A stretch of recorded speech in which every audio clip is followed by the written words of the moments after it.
oduu ammi arra oduuleen adda hedduu nama dinqisiiftii si nama tagaddisiiftus ni jirti oduulee addunyaa guutuu cufnee wal qabnee finnee isin biraan ga'aa jirra subscribe godhuu qofan dagatiin haadha arra oduulee biyya keessa isin eegalla manna marii bakka bu'oota uummataa guyyaa arraan tanaa wal gahii marsaa jaaffaa jechuudha yaa'ii idilee lamaffaa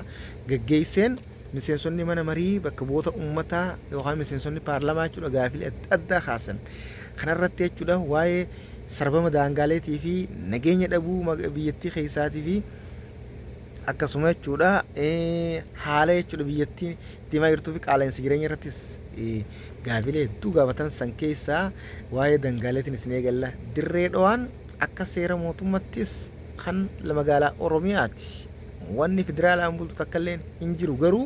obbo Laalameen Soomaalii fi Oromoo wajjin jiraachatis turan waliin jiraatan saniif dabareedhaan akka waliin dabareen jechuudha bulchanii wajjin jiraataniif nutilleen kanneen yaani jechuudha akka dabareen bulchan goone malee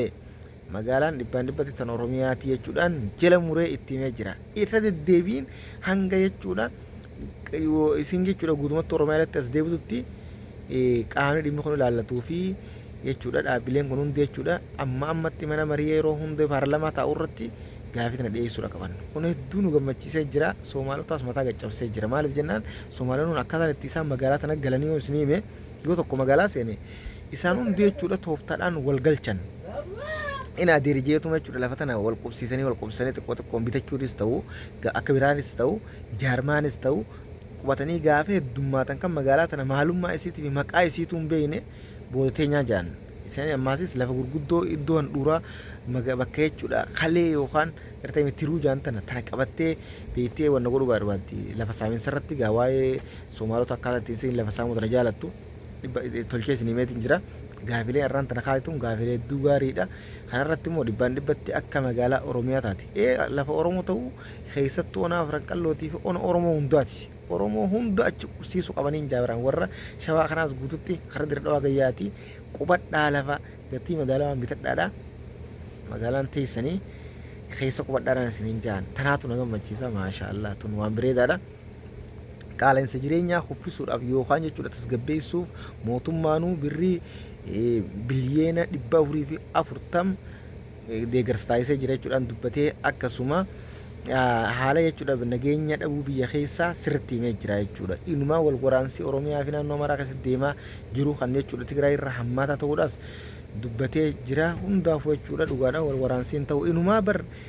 karaba Oromiyaa kana jechuudha argee baattillee wal waraansi itti fufaa jira jechuudha guyyaa irraan tanaa kana jechuudha qaamni mootummaa waraana bilisummaa Oromoo tarkaan fudhatee jechuudha uummata jechuudha nama 25 ajjeefne jechuudha nama ajjeesuu gabaasanii jiranii dhugatti uummata lafti duraan waggaa jaan kana keessa nagee harkachuu deemtulleen sila nagee dhabuu deemtu fakkaatti rabbi nagee haa buusu ammoo jechuudha xinxalaan siyaasaa jechuudha Jawaar Mahammadii hanga jechuudha Dr. Abiyyiin jirutti wal waraansi itti fufu malee waan dhaabbatu jechuudhaanis yaada isaa kan xinxalaa irra kaayee jechuudha dubbatee jira hundaafuu nagee haa buusu ammoo dhugaadha haalli biyya keessaattis hedduu jechuudha nageenyi boorawaa jira kanaafuu nagee hawwina gara oduulee biratti isin dabarsina gara oduulee Suudaanitti isin dabarsina kanatti aansuudhaan Suudaan dhugatti jechuudha wal waraansi kun bu'aa in takkan qabu miidhaa malee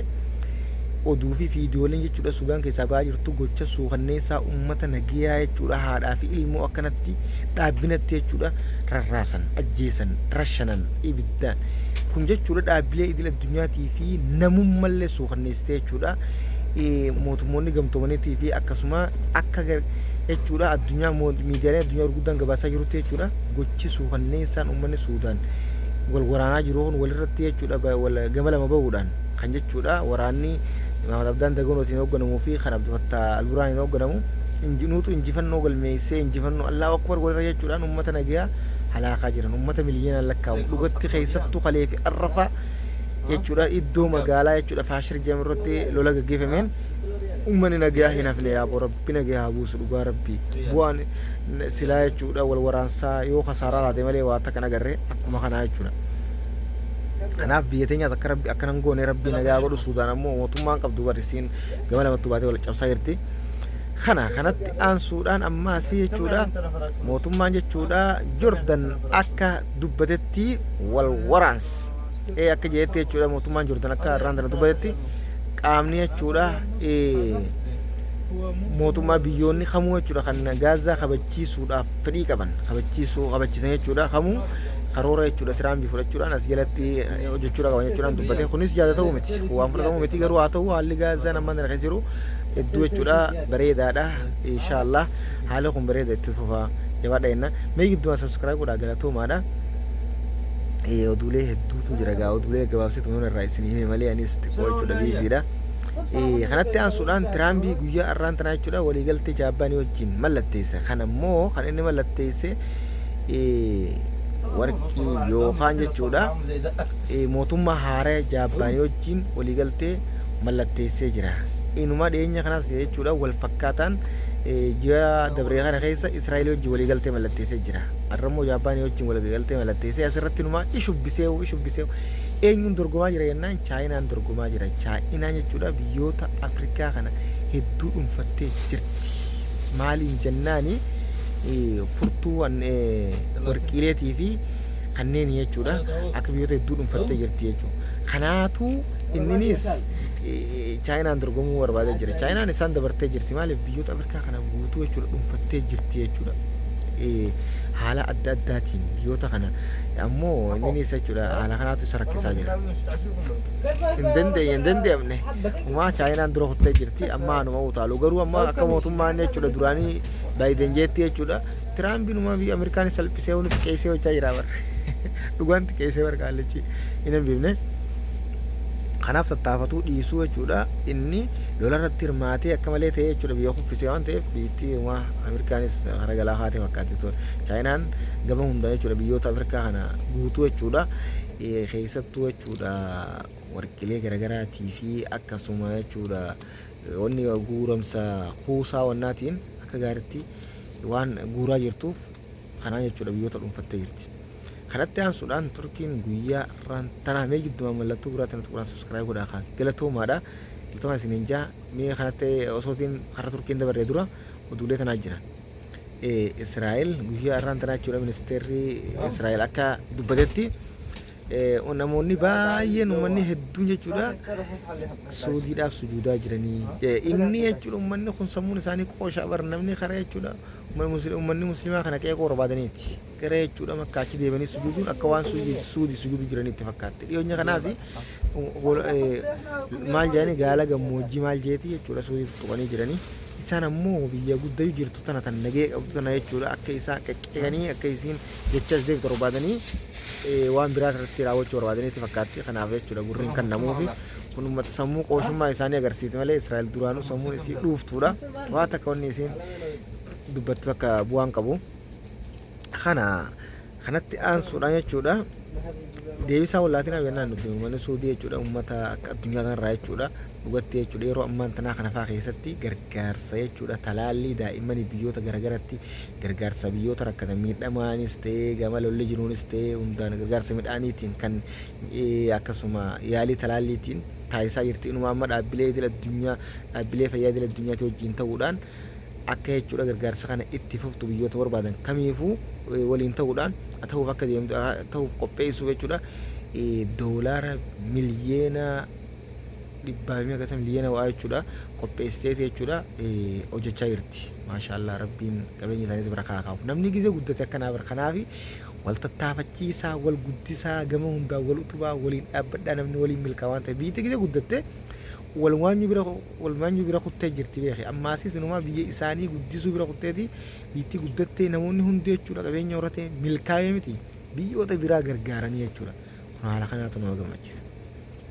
kanaaf akkana taasisan jenna Turkiin guyyaa har'aan tana jechuudha kaleessa jechuudha mootummaa Biriitish wajjin waliin haasa taasisuun waliigaltee mallatteessuun nimeetiin jira ammoo jechuudha guyyaa har'aan tana inumaa isaan jechuudha waa oduu gammachiisa takka jechuudha isaan har'aan tana addunyaa dhiyeessanii jiran meeshaalee guddoo jechuudha oomishuudhaan as baasanii jiran kunis waan gaariidha jabaadhaa guddadha jennaan biyya guddatte ammoo jechuudha hedduu jaalanna biyya nagee harkattee hawaasnis nagee qabaachuun mootummaan isaa nagee hawaasa kabachiisee akkasuma diinagdeen guddisu hedduu jaalatamuu qabdi jechuudha kanatti aansuudhaan Paakistaan jechuudha ajajaan waraana Paakistaan biyyoota akka Yordan Suudii kanneen jechuudha mootummaa ajajaa waraana biyyattii wajjin gita isaanii wajjin marii taasisuun daawwachuudhaan akkasuma jechuudha addunyaa islaamaa jaarree utumnaa jechuudhaan walitti makamaa waraanaatis ta'u fuulduree irratti hojjechuudhaaf akka waliin taanu jechuudhaan haasa taasisee jechuudha hedduu waan gaarii boonsa addunyaa islaamaa tana ol kaaftu dubbatee jira.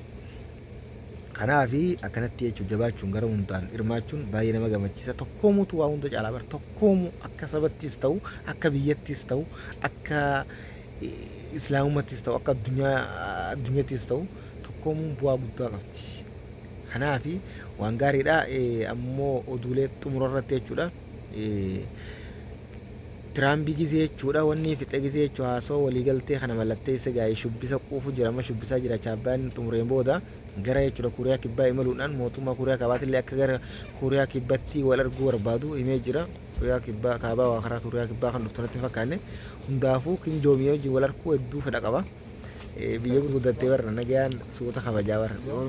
kadhataa sanuu faarsaa kana hanga jechuudha Tiraambii buutee jechuudha Ameerikaanis hedduu ammaan tana rakkoo fi akka jechuudha miidhamaa jirtu himaa jirti. Kun cunfaa oduu yeroo ammaan tanaati oduulee guyyaa irraan tanaati oduulee irraa qomna kana fakkaata kan biraatti na gola deemtu shirguudhaan facaasaa kan isin dho'isee duu ammeeti nu dabalamaa maatii hanga subscribe godhaa galatoomaadha. Guyyaa guyyaan oduulee isin biraan niin ga'e inshaallah tan gara yuutuubiinis alaa xululii guyyaa guyyaan isii dabarti galatoomaa. Assalamu alaikum warahmatullahi wabarakatuh. Gaafileen daangalee Oromiyaatis deebiidhaan itti fufti akkanatti jechuudha. Muummichi ministeeraa birraa jechuudha gizee gaafii gaafatamte deebisaa sirrii kannu warra silaa gaafii biraa gaafachuu dhufe kan dhugaan lafa Oromiyaa sarbuu dhufe hunda mataa gaccabaa jechuudha. Iboo deebiin dhufte as keessatti nuti jechuudha harkannee lakkii dhugaadha keenya taate cal jechuun qabnu jechuudha nuuf mirkanoofne malee haa mirkanummaa nuti itti dhibeeyna keessatti itti beeyna garuu diina nu marsaa yeroo kanaatu abdiin kutanne nutis kanaaf waan lafa tanyaatti jechuudha as deemaa firratti dhiisuu hin qabnu yeroo hunda bira rafuu hin qabnu milkaa'anii jechuudha dammaqinaan ofirraa jechuudha quba qabaachuun gaariidha. Galatoomaa. Assalaamu alaikum warahmatullaahi wabarakaatuh.